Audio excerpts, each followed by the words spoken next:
Big thank you to Sendico for sponsoring this video. They're a great place to buy cool Japanese stuff like this. And a massive thank you to Bamboo Lab for also sponsoring this video. Let's get started.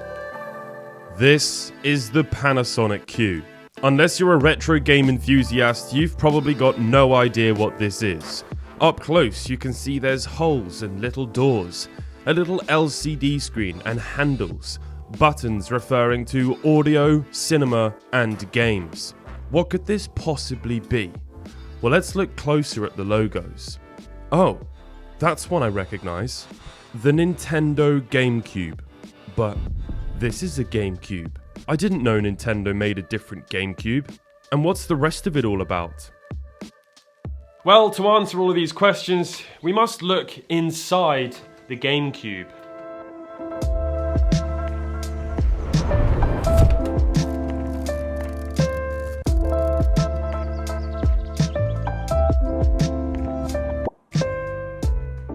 There's lots of stuff inside the GameCube, but the secrets lie beneath this, the disk drive.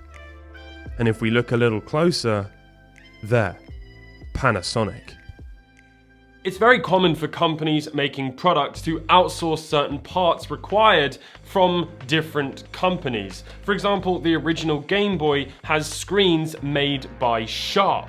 Now, the GameCube is exactly the same thing. This was Nintendo's first disc-based console, and Nintendo weren't about to develop a whole disc reading system. Sony, on the other hand, they've been making the Discman since 1984, so the PlayStation 1 could just utilize Sony's own proprietary disc reading stuff, but Nintendo outsourced it to Panasonic. And as a part of that deal, Panasonic wanted to make their own GameCube.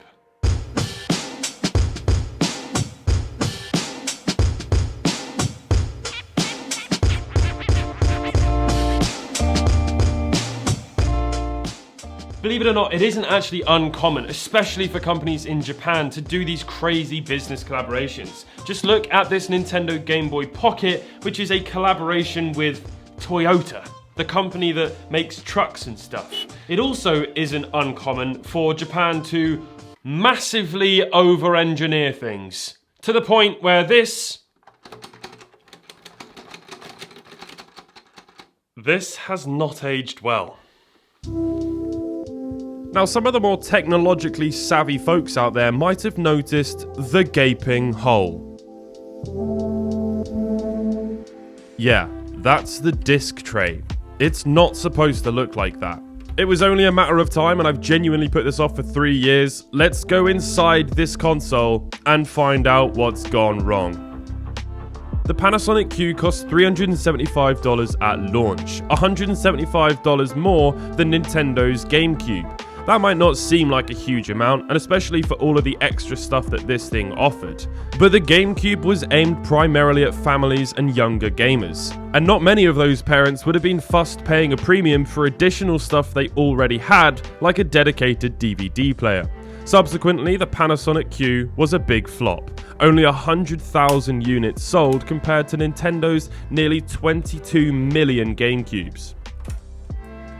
As we get further into the machine, you can begin to understand why I've put this off for so long. This is a densely packed, constipated sandwich of what the hell have I got myself into. But let's carry on and remove the 83rd screw.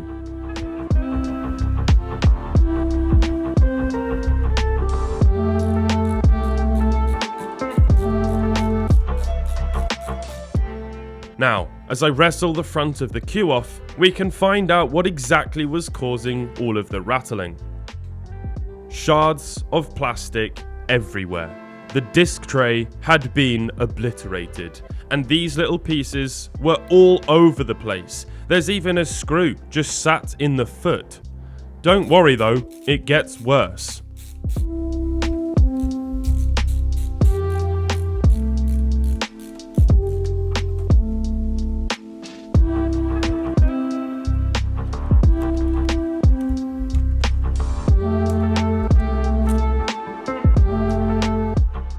That right there is the culprit. This big, beefy, multi-layered mumbo-jumbo is the disk drive. It's all supposed to be one solid unit. Go on then, let's see what's wrong with it. It's ironic to me that Panasonic contributed the disc reading stuff to the GameCube, and yet that's the worst part of their own system. It's like a wheel manufacturer making their own car, but they made the wheels square and out of brittle plastic.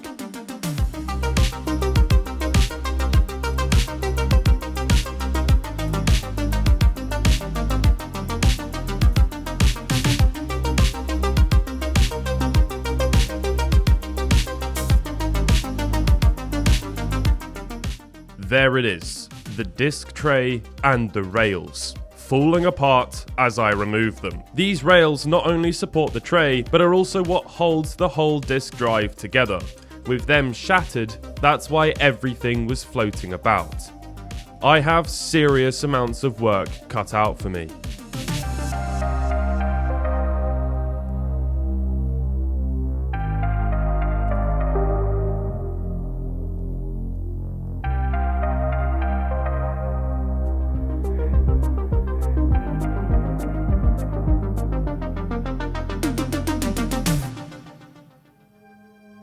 So these are the components of the disk drive, and here's the shattered plastic. These pieces are incredibly complex, and there's chunks missing all over them. While one of the rails was quite intact, it was still unusable in its current state. And as for where all of the other missing pieces were, well,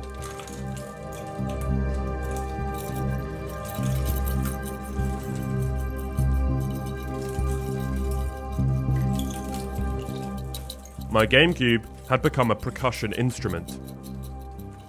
It was doomed. My Panasonic Q was dead, and I started to feel like there was no point in going on with life. I don't want a maraca. I want an over-engineered, overpriced GameCube. Only that and that alone would give me true happiness. Instead, I am just sad. Until Bamboo Labs kindly sponsored this video and sent me this. This is the P1S with AMS, which prints 3D PLA. OMG, LOL. Luckily, the nerds of this world have made everything I need to rebuild the disk drive. So I downloaded the files and the printer did its thing.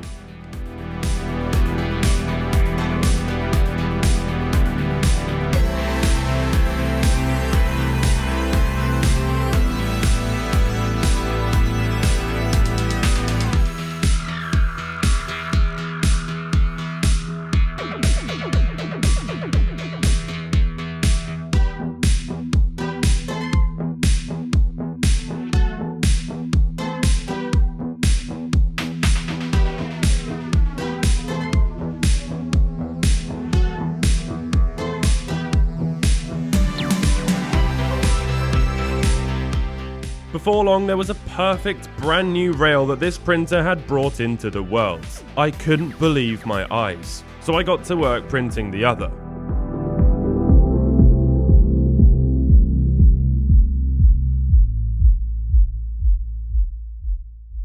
Now the printer has to build little supports, because while it is amazing, it doesn't defy the laws of physics, which is a downside to be fair, but with just a little bit of fiddling you can get the pieces all cleaned up.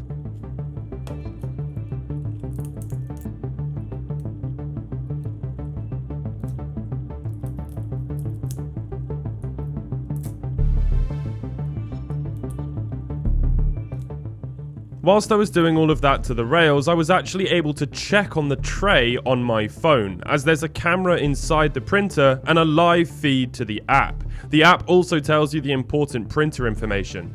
All very handy, but nothing gravity-defying.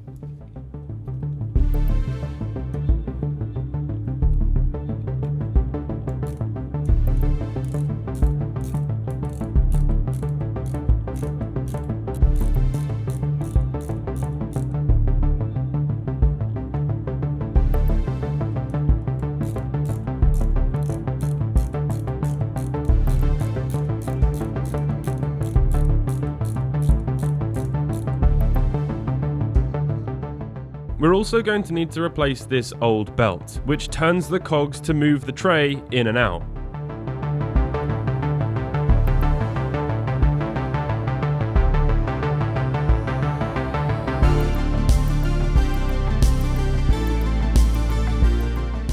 As you can see, over the years it's gone all rigid and deformed, much like my body. So I ordered a bag of assorted belts and found a similar sized one and replaced it.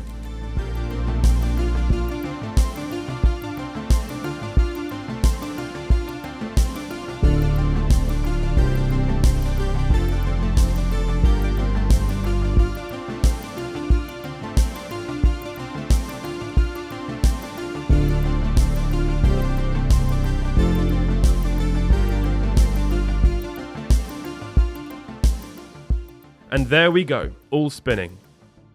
While I was doing this, the tray was printing, and would you look at that, a brand new tray. Seriously, I am well impressed with this 3D printing stuff. Make sure you check out Bamboo Labs in the link in the description below. This piece is supposed to clip onto the front of the tray. So let's tidy up the print with a file and get that fitted.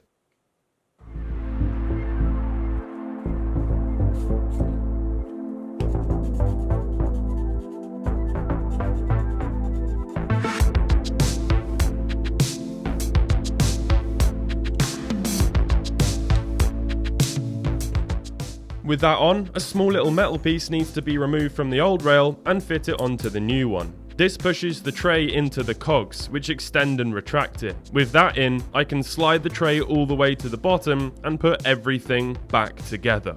I am extremely excited to see if this is going to work.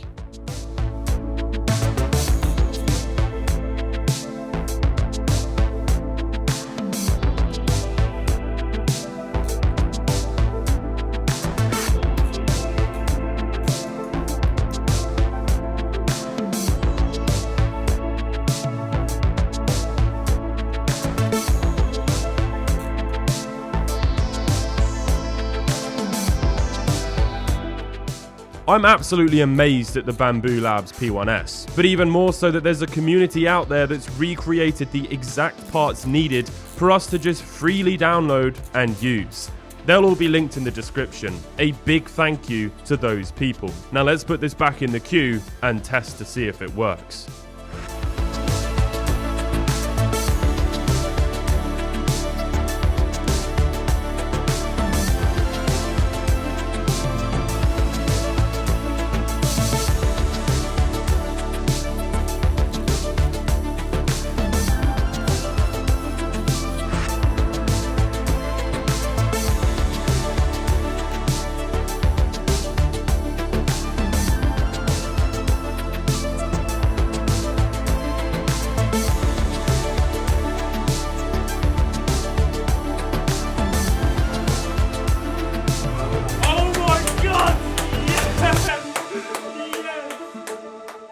Since this was made over 2 decades ago, it doesn't really work with modern TVs, so let's change that with this. An adapter from Amazon which costs about 60 Great British pounds and aims to bridge the gap between old and new. They make these for loads of different consoles, but this specific one is for the GameCube. Anyone can buy this and install it, and it doesn't require any prior knowledge of any electronics. That makes a nice change. It simply plugs into the back and boom, HDMI. And I have to say, I was blown away with the results. It looks phenomenal. It's hard to tell on camera, but the quality of this is better than I could have ever expected.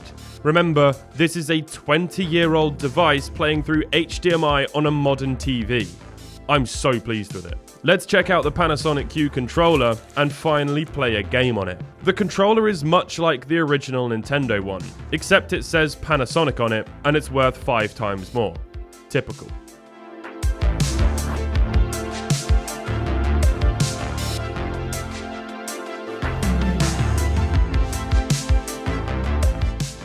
I bought a game on eBay and I of course went for Monkey Ball, the greatest game of all time. Does the laser still work and read games?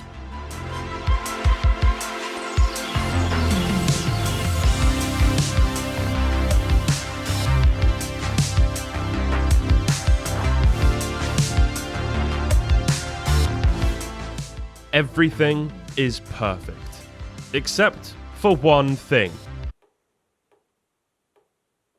This is not going to be good long term. It'll pull down on the port and eventually damage it. Now this company has thought about that, because inside the box is actually a small piece of plastic which clips into the vent on the back of the GameCube. The dongle is then plugged in and sits on that.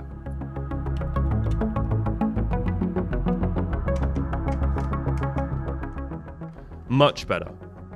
Not perfect, but improved. The Panasonic Q doesn't have those vents, so let's use our new 3D printer and make one ourselves. Starting with an HB pencil and some paper, I got to work.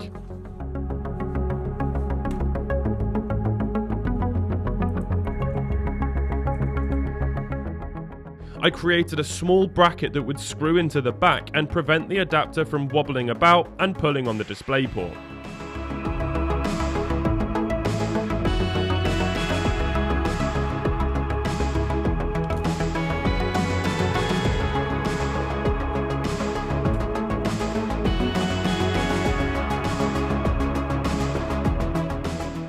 It was perfect. It only took me a few hours, several attempts, and a phone call with my friend Matthew, who's an expert. Now, one of my favourite things about the GameCube is its ability to play Game Boy games on the TV, using an adapter that plugs into the bottom called the Game Boy player. The player uses this port on the bottom of the GameCube, and it just sits on top of that port, giving your GameCube a slot at the base to plug your Game Boy games into.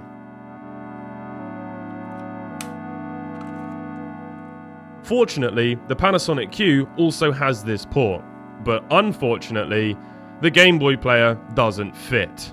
And even more unfortunately, the one that does fit costs thousands of dollars. Of course it does.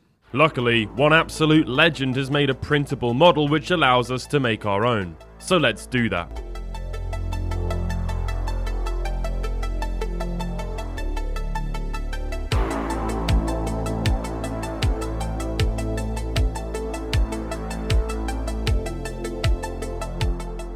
It uses all of the stuff from inside the GameCube version of the player and swaps over into the new 3D print.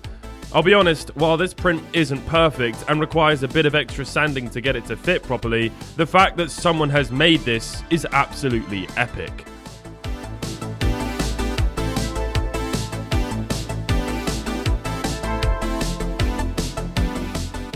To save time on the print, it didn't have any feet, so I bought some rubber ones on Amazon and stuck those on. After that, it was ready to test it.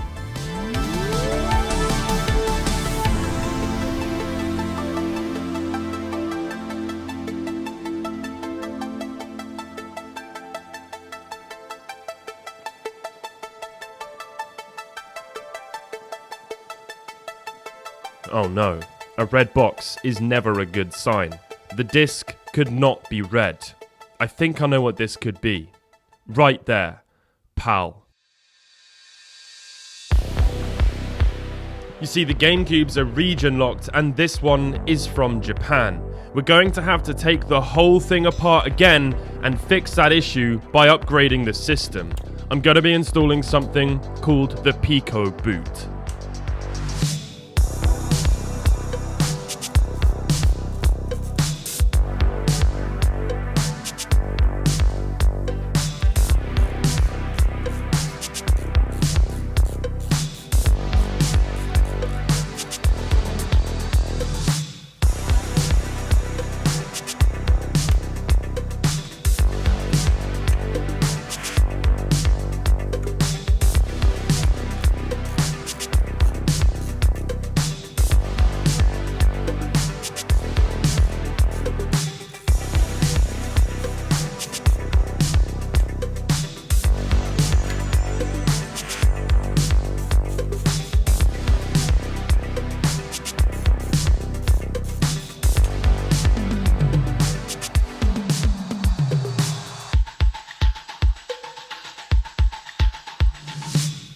With everything taken apart, this is what we're going to be installing. This is a Raspberry Pi Pico, and this is a micro SD card adapter.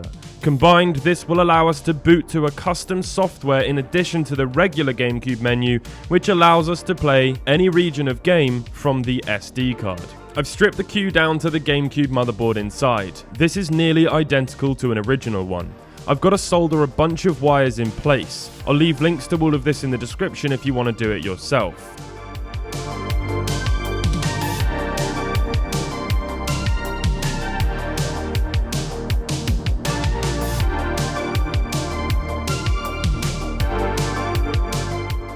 Once those are all in, you've got to replace the thermal pads. Then we can rebuild the Q again.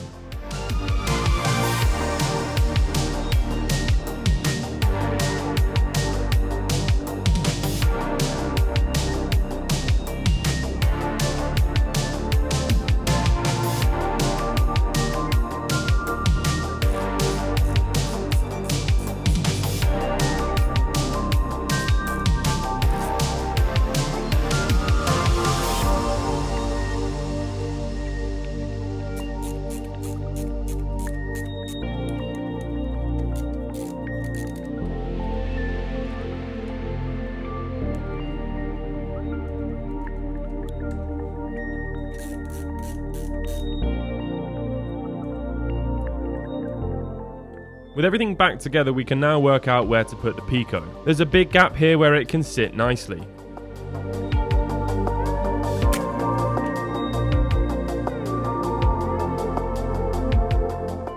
Before we solder it in, we need to flash it with the Pico Boot software. This is drag and drop and all fairly straightforward.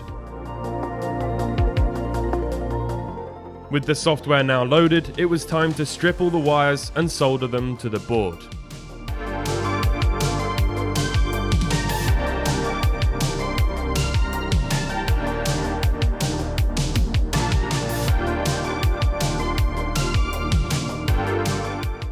With all the wires soldered, I've added some heat shrink and Kapton tape to prevent shorting. We can then assemble everything for the last time.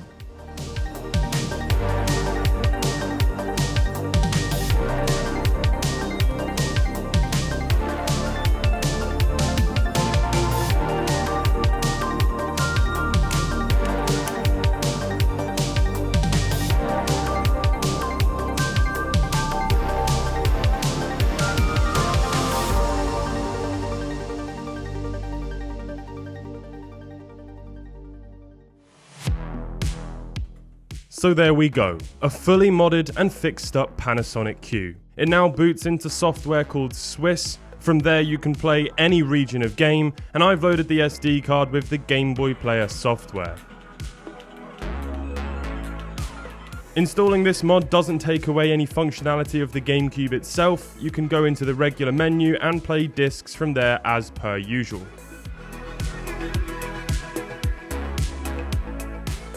I've also got it set up to automatically launch the Game Boy games when you hold B while turning the Q on. Whatever this version is, the image looks much sharper. Being a Panasonic Q, this also makes a great hi-fi system as well as a DVD player. It looks super funky in the space, and if you styled the room right with a TV nearby, this would make a great all-round home media system.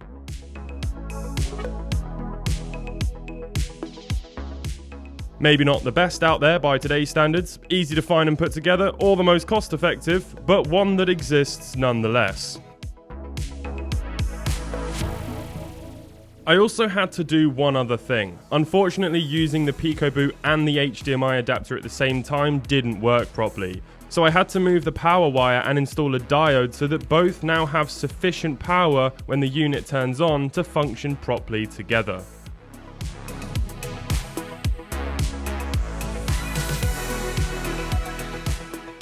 So there we have it, the fully repaired and upgraded Panasonic Q. I am super pleased with how this turned out. It was a real learning curve for me. I had to learn so many things to make this video, but I hope you have all enjoyed it. Big thank you to Bamboo Labs for sending me the printer and sponsoring this video. And big thank you to Sendico for also sponsoring this video. Without them, I wouldn't have been able to have bought this. Sendico is a great place for people to buy things from Japan. And if you're looking to buy something like a Panasonic Q, Sendico ship from multiple different sellers all to your door anywhere in the world, which allows you to access things like Japanese auctions where you can buy cheap things like this where you wouldn't previously have been able to do that. So check out Sendico and check out Bamboo Labs.